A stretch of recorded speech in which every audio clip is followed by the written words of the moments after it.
Subscribe now and press the bell icon. Never miss an update. नमस्कार दोस्तों, स्वागत है आप सभी का श्री विद्भूषण के यूट्यूब चैनल पर। आज हम लेकर आए हैं चौथी क्लास, जिसमें हम देखेंगे M4 R5 के महत्वपूर्ण इंपॉर्टेंट क्वेश्चन। इस वीडियो के माध्यम से 20 क्वेश्चन को हम कवर करेंगे। आपका एग्ज़ाम बहुत ही नज़दीक है। 22 से आपका एग्ज़ाम स्टार्ट होगा और 25 तक आपका एग्ज़ाम चलेगा। जैसा कि प्रैक्टिकल आप 2-3 शिफ्ट में दिए थे, एग्ज़ाम भी आपका ऐसे ही कुछ होने वाला है। इसमें आपका इंटरनेट ऑफ थिंग्स के महत्वपूर्ण क्वेश्चन देखेंगे। इसके पहले के और सभी क्लास अगर आपको देखने हैं तो चैनल के प्लेलिस्ट पर जाकर सारे वीडियोस को आप देख सकते हैं, क्योंकि वहां पे ऑल कॉम्पिटिटिव एग्जाम के नाम से प्लेलिस्ट बनाई गई है। चलिए वीडियो को स्टार्ट करते हैं। अभी आपके पास काफ़ी समय है एग्जाम की बेहतरीन तैयारी के लिए, और हम वही क्वेश्चन आपको लाते हैं जो आपके एग्जाम पॉइंट ऑफ व्यू से बहुत ही इम्पोर्टेंट है। आपके एग्जाम में हर एक सिलेबस यानी हर एक सब्जेक्ट से 100 क्वेश्चन पूछे जाएंगे। वो आपके पूरी तरह से ऑब्जेक्टिव होंगे, जिस प्रकार आपको हमारे वीडियोज में मिल रहे हैं, और इसमें कोई भी माइनस मार्किंग नहीं है। ये बात आप ध्यान रखिएगा, माइनस मार्किंग नहीं है, नॉट निगेटिव मार्किंग। तो ये बात आपको ध्यान रखना है। पहला क्वेश्चन है, तापमान और नमी सेंसर मान किसमें मुद्रित होते हैं, ये आपको बताना है। ऑप्शन ए है PYPI में कि PIP में, OLED मैट्रिक्स में, नॉन ऑफ द एबव यानी उपरोक्त में से कोई नहीं। तो आपसे क्वेश्चन में पूछा गया है कि तापमान और नमी सेंसर का मान किसमें मुद्रित होता है। आपको याद रखना है PIP में। तापमान और नमी सेंसर का मान PIP पे मुद्रित होता है। PIP का फुल फॉर्म आपके एग्जाम में पूछा जा सकता है, तो आपको याद रखना है पैकेज इंस्टॉलर फॉर पाइथन। ये क्वेश्चन बहुत ही बेहद इम्पोर्टेंट है। तो पैकेज इंस्टॉलर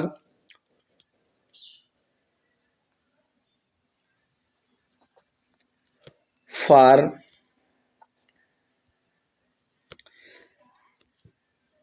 पाइथन, तो ये आपको याद रखना है। बढ़ते हैं अगले प्रश्न पर।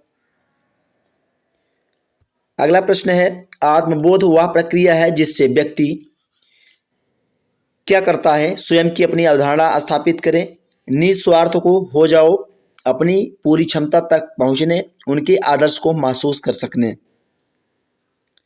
तो आत्मबोध वह प्रक्रिया है, इसको बताना है कि जिससे व्यक्ति क्या भावनाएं पैदा कर सकता है। 4 ऑप्शन स्क्रीन पर दिया गया है।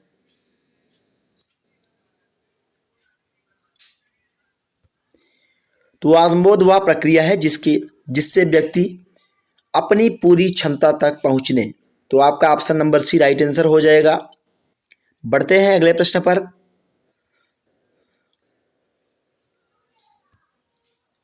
अगला प्रश्न है, इंटरनेट का लाभ उठाने के साथ LOW पैन उपकरणों के सहज एकीकरण को सक्षम करता है।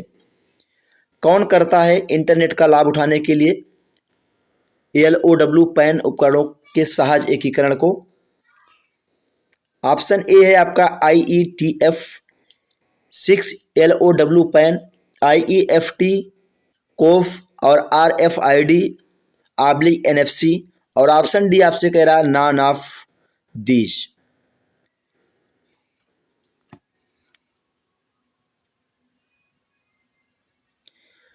तो यहाँ आपका IETF6 LOW पैन, ये आपका इंटरनेट का लाभ उठाने के साथ लो डब्ल्यू पैन उपकरणों के सहज एकीकरण को सक्षम करता है।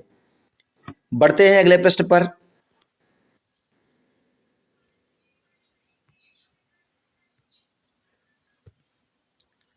अगला प्रश्न है, IoT सुरक्षा प्रबंधन में शामिल है। तो IoT किस सुरक्षा प्रबंधन में शामिल है? पहला आपका है प्रोटोकॉल अमूर्तता, ऑप्शन बी है सिंपल और तेज इंस्टॉलेशन, हार्डवेयर के साथ सुरक्षा, और ऑप्शन डी है डाटा स्टोरेज। तो IoT सुरक्षा प्रबंधन में शामिल है आपका हार्डवेयर के साथ सुरक्षा। ऑप्शन नंबर सी आपका राइट आंसर हो जाएगा, सिक्योरिटी विद हार्डवेयर। बढ़ते हैं नेक्स्ट अगले क्वेश्चन पर।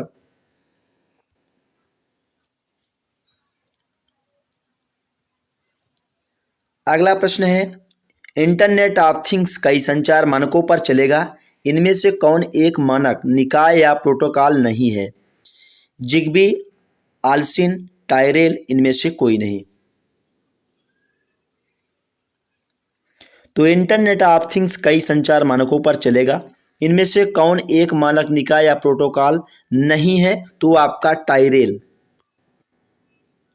ये एक मानक निकाय या प्रोटोकॉल नहीं है, तो आपका यही पूछा गया था कौन सा नहीं है। निगेटिव के लिए निगेटिव आंसर आपका option number C right answer हो जाएगा। बढ़ते हैं अगले प्रश्न पर।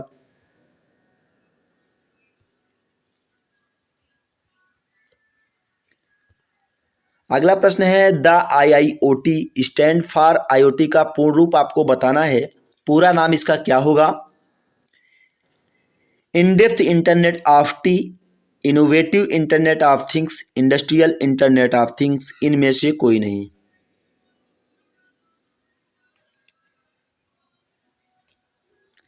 इसका IoT का पूरा नाम आपका होता है industrial internet of things, option number C. जितने भी बच्चे ऑप्शन नंबर सी के साथ जा रहे हैं उनका बहुत ही अच्छा जवाब है। अगर IoT होता, केवल आपका IoT लिखा होता, तो आपका इंटरनेट ऑफ थिंग्स होता। ये बात आप ध्यान रखिएगा। अगर आपको केवल IoT लिखा मिले तो आपको याद रखना है इंटरनेट ऑफ थिंग्स, और अगर आपको डबल आई के साथ OT लिखा मिलेगा तो आपको याद रखना है इंडस्ट्रियल इंटरनेट ऑफ थिंग्स। बढ़ते हैं अगले क्वेश्चन पर।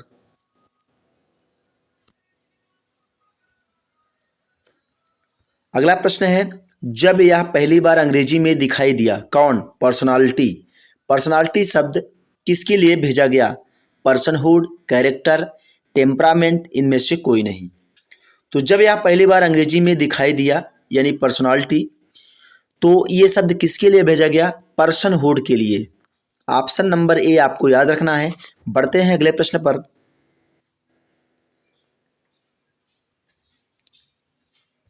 अगला प्रश्न है कनेक्टेड कारों के संदर्भ में किस श्रेणी का उपयोग किया जाता है? Personal IoT, group IoT, community IoT, इनमें से कोई नहीं। तो कनेक्टेड कारों के संदर्भ में ग्रुप IoT श्रेणी का उपयोग किया जाता है। ऑप्शन नंबर बी बिल्कुल राइट आंसर है। बढ़ते हैं अगले प्रश्न पर। अगला प्रश्न है इंटरनेट ऑफ थिंग्स शब्द का आविष्कार किसने किया? Bill Gates, Steve Jobs, Kevin Ashton, McDonald.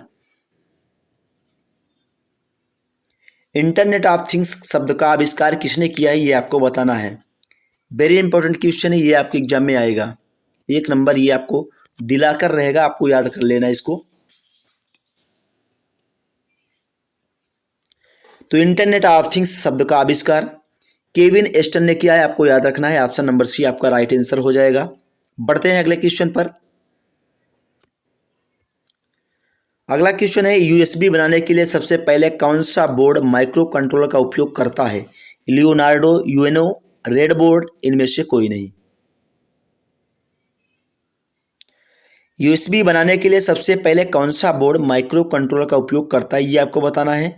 तो आपका सही जवाब हो जाएगा लियोनार्डो।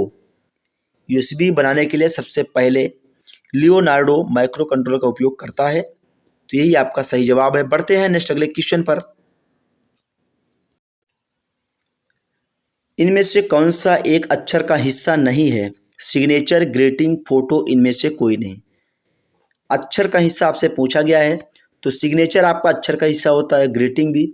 या फोटो आपका अक्षर का हिस्सा नहीं है, ये तस्वीर होती है, इमेज जिसको कहते हैं। तो यही आपसे निगेटिव क्वेश्चन की बात किया है, निगेटिव आंसर, तो निगेटिव के साथ जाएंगे। आपका option number C right answer हो जाएगा। बढ़ते हैं नेक्स्ट अगले क्वेश्चन पर। किसने इंटरनेट ऑफ थिंग्स शब्द का आविष्कार किया था? फिर से वही क्वेश्चन रिपीट हुआ है। जिन बच्चों ने देखा है स्टार लगा लीजिए, 1 नंबर ये क्वेश्चन आपको दिलाएगा। फिर से आप पढ़ लीजिए, पढ़ने में कोई आपको परेशानी नहीं होनी चाहिए, क्योंकि इसी के लिए आप तैयारी कर रहे हैं। Bill Gates, Steve Jobs, Kevin Aston, उपरोक्त में से कोई नहीं। तो इंटरनेट ऑफ थिंग्स का आविष्कार केविन एस्टन ने किया है, आपको याद हो गया होगा। आप बढ़ते हैं अगले क्वेश्चन पर।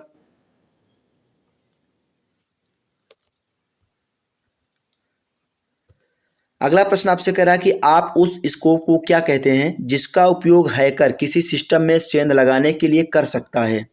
कम से कम विशेषाधिकार का सिद्धांत, गहन सुरक्षा, अटैक की सतह, उपयुक्त में से कोई नहीं।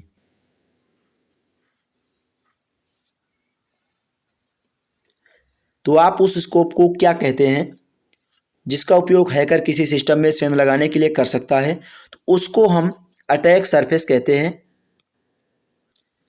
जिसका उपयोग हैकर किसी सिस्टम में सेंध लगाने के लिए कर सकता है। बढ़ते हैं अगले क्वेश्चन पर।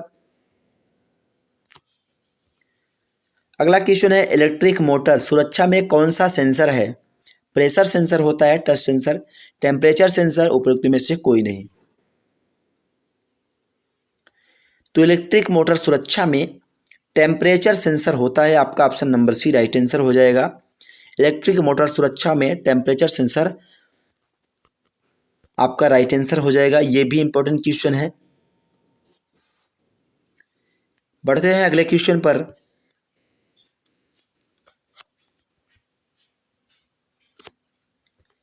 अगला क्वेश्चन है, कौन सा सेंसर वायुमंडलीय दबाव के सापेक्ष दबाव को मापता है। Absolute pressure sensor, gauge pressure sensor, vacuum pressure sensor, differential pressure sensor.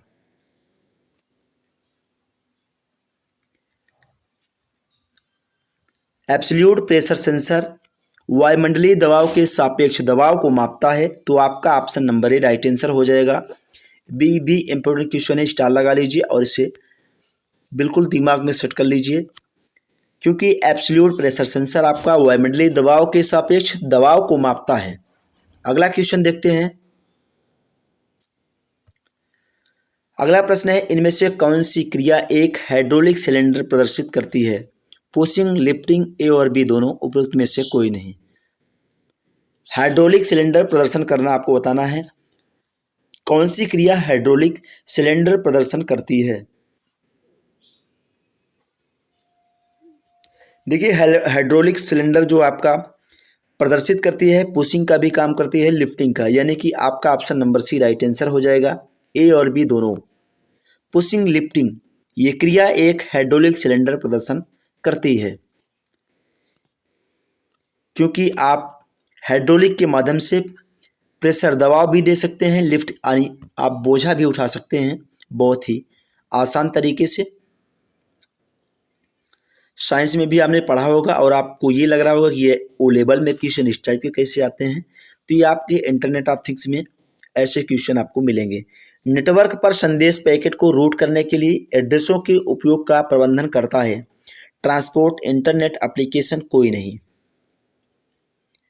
देखिए, नेटवर्क पर संदेश पैकेट को रूट करने के लिए एड्रेसों के उपयोग का प्रबंधन आपका इंटरनेट करता है। Option number B right answer हो जाएगा।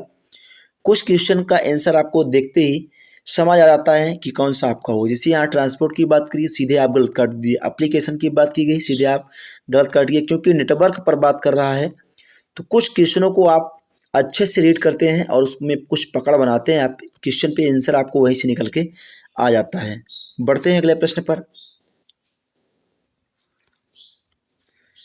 अगला प्रश्न है, कौन अपने स्वयं के IoT व्यवसाय मॉडल का उपयोग करेगा। सर्विस प्रोवाइडर, SaaS, IaaS या नॉन, अब यानी कि कोई नहीं।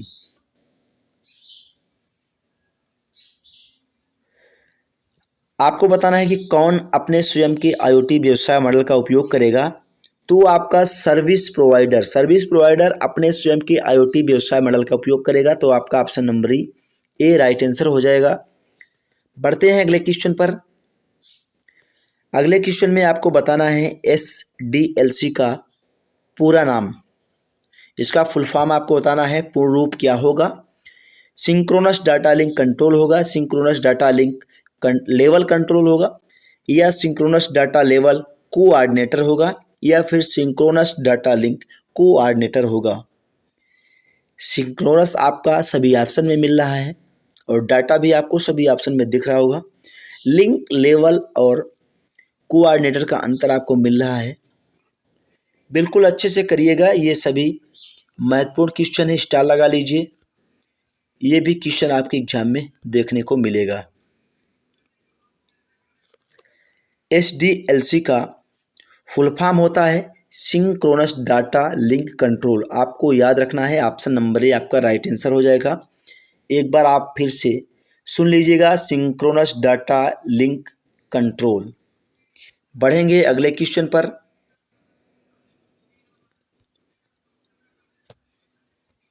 अगला क्वेश्चन है आर्डिनो यूनो का डिफ़ॉल्ट बूट लोडर क्या है। आर्डिनो यूनो का डिफ़ॉल्ट बूट लोडर आपको बताना है। Optiboot boot loader, AIR boot, bare box, GAG। Arduino Uno का default boot loader Optiboot boot loader है। आपको याद रखना है, ऑप्शन नंबर ए आपका राइट आंसर हो जाएगा। आर्डिनो यूनो का default boot loader Optiboot boot loader है। तो इस तरह आपकी टॉप 20 क्वेश्चन इस वीडियो के माध्यम से पूरे होते हैं।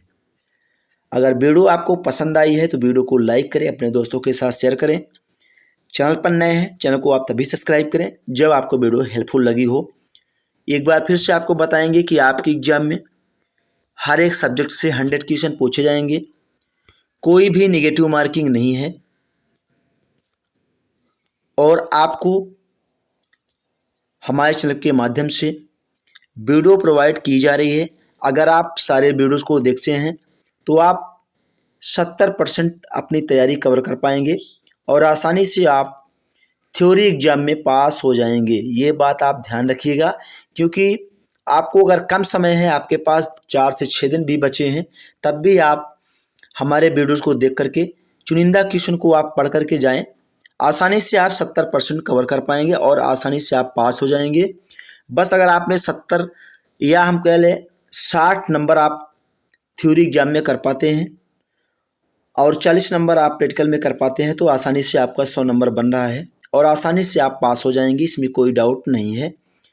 मिलते हैं नेक्स्ट अगले वीडियो में। Thank you for watching.